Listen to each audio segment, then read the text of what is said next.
আসসালামু আলাইকুম প্রিয় শিক্ষার্থীরা, আশা করি তোমরা সকলেই ভালো আছো এবং তোমরা যারা অ্যাডমিশন প্রস্তুতি নিচ্ছ ফার্স্ট টাইমার এবং সেকেন্ড টাইমার, তোমাদের দুজনের জন্য আজকের এই ভিডিওটা।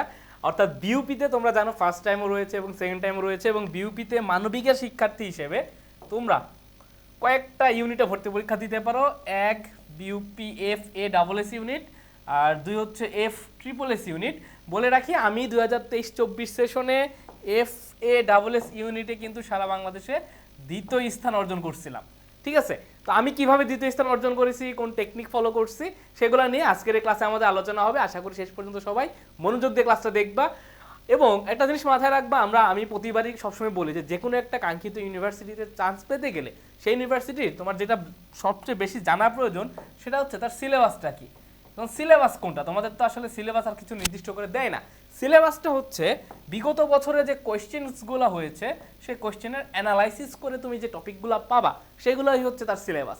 অর্থাৎ তুমি যদি এফ এ ডাবল এস অথবা এফ ট্রিপল এসে তুমি যদি নির্দিষ্ট করে প্রস্তুতি নিতে চাও, তোমার কি করতে হবে, এই দুইটা ইউনিটেরই বিগত সালে কোন কোন টপিক থেকে প্রশ্ন আসছে তোমার সেই টপিকগুলো খুব ভালোভাবে আগে জেনে নিতে হবে। ঠিক আছে, তো সেই অনুযায়ী আমরা প্রথমে দেখব এফ এ ডাবল এস ইউনিটে দুটি বছরের প্রশ্ন। এটা হচ্ছে 24-25 সেশনের প্রশ্ন, আর এইটা হচ্ছে আমি যে বছর পরীক্ষা দিয়েছিলাম 23-24 সেশনের প্রশ্ন।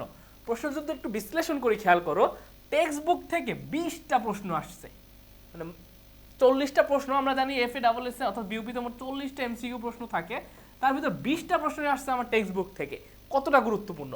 রাইট ফ্রম ভার্ব থেকে 5টা প্রশ্ন, ভোকাবুলারি থেকে 3টা, প্রিপোজিশন থেকে 2টা, পার্টস অফ স্পিচ অর্থাৎ নাউন, প্রোনাউন, অ্যাডজেক্টিভ, অ্যাডভার্ব এই কয়েকটা পার্ট থেকে আমার 5টা প্রশ্ন আসছে। অ্যানালজি থেকে 2টা প্রশ্ন এসেছিল, লিটারেচার থেকে 1টা প্রশ্ন এসেছিল, ক্লজ অ্যান্ড ফ্রেজ থেকে 1টা প্রশ্ন এসেছে এবং ট্যাগ কোশ্চেন থেকে 1টা প্রশ্ন এসেছে। এবং এই যে ক্লজ অ্যান্ড ফ্রেজ থেকে যে প্রশ্নটা এসেছিল সেই সেন্টেন্সটাও ছিল আমার টেক্সট বইটাতে।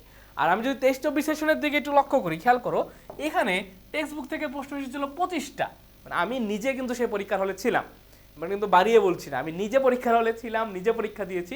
25টা প্রশ্ন এসেছিল টেক্সট বুক থেকে। রাইট ফ্রম ভার্ব থেকে প্রশ্ন এসেছিল 1টা। সেন্টেন্স থেকে অর্থাৎ changing sentence, sentence correction, simple complex compound সেন্টেন্সের যে বেসিক স্ট্রাকচার সেখান থেকে প্রশ্ন এসেছিল আমাদের 4টা। ন্যারেশন থেকে আমাদের 2টা প্রশ্ন এসেছিল, ক্লজ এন্ড ফ্রেজ থেকে 2টা প্রশ্ন এসেছিল, পার্টস অফ স্পিচ থেকে অর্থাৎ আমাদের ভার্ব, নাউন এবং প্রোনাউন থেকে এখানে প্রশ্ন এসেছিল, মিনিং বেস থেকে 2টা প্রশ্ন এসেছিল এবং প্রিপোজিশন থেকে 2টা প্রশ্ন এসেছিল। দেখো, টপিক কিন্তু খুব বেশি না, অল্প কয়েকটা টপিক। এবং তুমি যদি F A double S A just text book পড়ে যাও, তোমার ইএফটিটা তোমার পাস করার জন্য একটা এনাফ, অর্থাৎ চান্স পাওয়ার জন্য কিন্তু এনাফ মার্কস তুমি ক্যারি করতে পারবা। বুঝতে পারছো? অর্থাৎ টেক্সট বুকটা হচ্ছে আমার F A double S A সবচেয়ে বড় একটা ভূমিকা পালন করে। ঠিক আছে, টেক্সট বুকটা হচ্ছে F A double S A সবচেয়ে বেশি গুরুত্বপূর্ণ ভূমিকা পালন করে। এবং আমার সময় আমিও দেখেছি টেক্সট বুক থেকে প্রচুর প্রশ্ন আসছে, আমার পরের বছর হচ্ছে টেক্সট বুক থেকে প্রচুর প্রশ্ন এসেছে। এবং দুঃখজনকভাবে 25-26 সেশনের প্রশ্ন আমরা হাতে পাই নাই, কারণ পরীক্ষার হল থেকে প্রশ্নটা নিয়ে নিয়েছিল, সেজন্য প্রশ্নটা খুব একটা আউট হয় নাই। ঠিক আছে, তো F A double S A যারা প্রস্তুতি নিবা, এই কোশ্চেন অ্যানালাইসিস করে তোমাদের যে সাজেশনটা থাকবে সেটা হচ্ছে তোমরা টেক্সট বুকটা সবচেয়ে বেশি গুরুত্ব দিবা। টেক্সট বুক ইএফটি, ঠিক আছে, টেক্সট বুক থেকে একদম খুঁটে খুঁটে ইনফরমেশন বেসড, শূন্যস্থান বেসড বিভিন্ন ধরনের প্রশ্ন চলে আসতে পারে। রাইট ফ্রম ভার্ব এখান থেকে প্রশ্ন আসবে প্রিপোজিশন থেকে, এবং প্রিপোজিশনের ভিতরে আমরা জানি যে অ্যাপ্রোপ্রিয়েট প্রিপোজিশন থেকে প্রশ্নটা আসবে। অনেক সময় দেখা যায় প্রিপোজিশনের যে ব্যাপারটা সেটা আবার টেক্সট বুক থেকে তুলে দেয়। বুঝতে পারছো? তাহলে এফ এ ডাবল এস এর জন্য, বিউপির এফ এ ডাবল এস এর জন্য টেক্সট বুক সবচেয়ে সবচেয়ে সবচেয়ে বেশি গুরুত্বপূর্ণ। পার্টস অফ স্পিচ থেকে প্রশ্ন আসবে, খুবই বেসিক, নাউন হইতে পারে, প্রোনাউন হইতে পারে, অ্যাডজেক্টিভ, অ্যাডভার্ব অথবা ভার্বের কিছু বেসিক কনসেপ্ট থেকে প্রশ্ন আসবে। এবং আরেকটা জিনিস হচ্ছে বিউপি কিন্তু কনজাংশন থেকে প্রতি বছর একটা খুব ভালো প্রশ্ন করে। ঠিক আছে, ওরা এই জিনিসটা একটু মাথায় রাখবে, কনজাংশন বা কানেক্টর থেকে একটা প্রশ্ন করে। ভয়েস অথবা ন্যারেশন যে কোনো একটা আসবে, মানে আসে না সচরাচর। তারপরে ভয়েস এবং ন্যারেশনটা আমাদের একটু দেখে যাইতে হবে, খুব বেসিক জিনিসটা থেকে। অ্যানালজিটা একটু দেখে যাবা, ফ্রেজ অ্যান্ড ক্লজটা একটু দেখে যাবে এফ এ ডাবল এস এর জন্য। ঠিক আছে, এখন এফ এ ট্রিপল এস এর যদি কথা চিন্তা করি, তার আগে এটা আমাদের অনলাইন কোর্স 5.0 একটি বিজ্ঞাপন। আমাদের অলরেডি কোর্স চালু হয়ে গিয়েছে, আমি অনলাইন কোর্স 2.0-তে ছিলাম। ঠিক আছে, সেখান থেকে চান্স পেয়ে ঢাবিতে বর্তমানে ইংরেজি বিভাগে অধ্যয়নরত আছি। তোমরাও মানে আমার মতো যদি ভালো একটা পজিশনে যাইতে চাও, খুব দ্রুত কোর্সে এনরোল করে ফেলো। ঠিক আছে, আচ্ছা, এফ ট্রিপল এস ইউনিটে এটা হচ্ছে আমাদের 24-25 সেশনের প্রশ্ন। এফ ট্রিপল এস ইউনিটে এটা হচ্ছে আমাদের 24-25 সেশনের প্রশ্ন। ঠিক আছে, আমরা একটা ইউনিট নিয়েছি। এবং এফ ট্রিপল এস এর যে ব্যাপারটা সেটা হচ্ছে এখান থেকে টেক্সট বুক থেকে প্রশ্ন কম আসে। কোথা থেকে আসে? এখানকার আসলে মানে টপিকগুলো খুবই ভার্সেটাইল টপিক, মানে অনেক বেশি টপিক এখানে আসে। মানে আমরা FA ডাবল এসে দেখছি কিছু নির্দিষ্ট টপিক থেকে প্রশ্ন আসতেছে, বাট এইখানে অনেক বেশি প্রশ্ন আসে, এবং অনেক বেশি বলতে 40টাই প্রশ্ন আসে, কিন্তু টপিক কভার করে অনেকগুলো।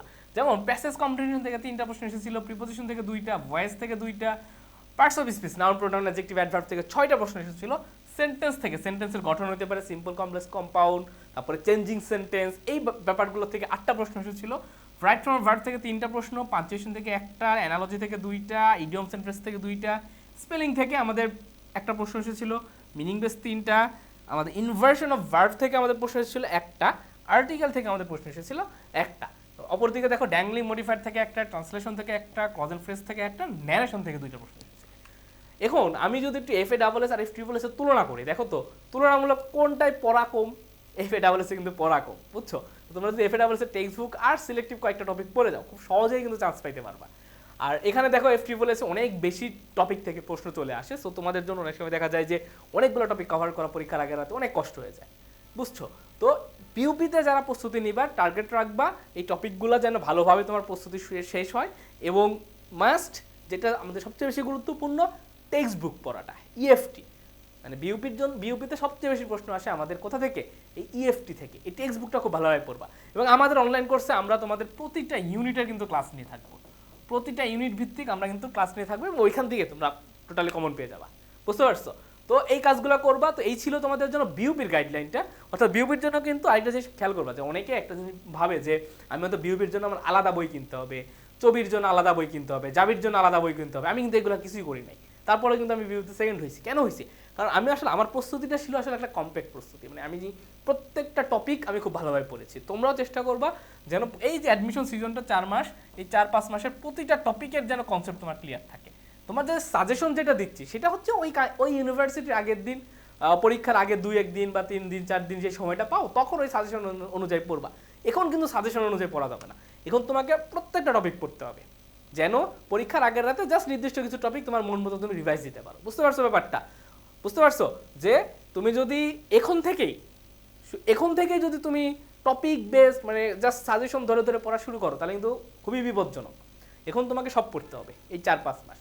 যখন দেখবা পরীক্ষা কাছে চলে আসছে, 1 সপ্তাহ পরে বিউপির পরীক্ষা বা 4-5 দিন পর বিউপির পরীক্ষা, তখন কি করবে? একটু রিভাইসের ব্যাপার স্যাপার আছে না, তখন তোমরা ওই সাজেশন কেন্দ্রিক টপিক কেন্দ্রিক প্রস্তুতিগুলা তখন নিবা, বুঝছো? তার আগে কিন্তু প্রত্যেকটা টপিক, প্রত্যেকটা গ্রামাটিক্যাল টপিক, অর্থাৎ ইংরেজি ভাষার ক্ষেত্রে যা যা প্রয়োজন অ্যাডমিশনের ক্ষেত্রে, প্রত্যেকটা জিনিস খুব ভালোভাবে পড়ে ফেলবা, এবং পরীক্ষার আগের রাতে যে সাজেশনগুলো তোমরা একটু দেখে নিবা, ঠিক আছে? এটা ছিল আমার স্ট্র্যাটেজি। কারণ দেখা যায় তুমি যদি একটা টপিক বাদ দাও, পরবর্তীতে টপিক থেকে প্রশ্ন চলে আসতে পারে কিন্তু।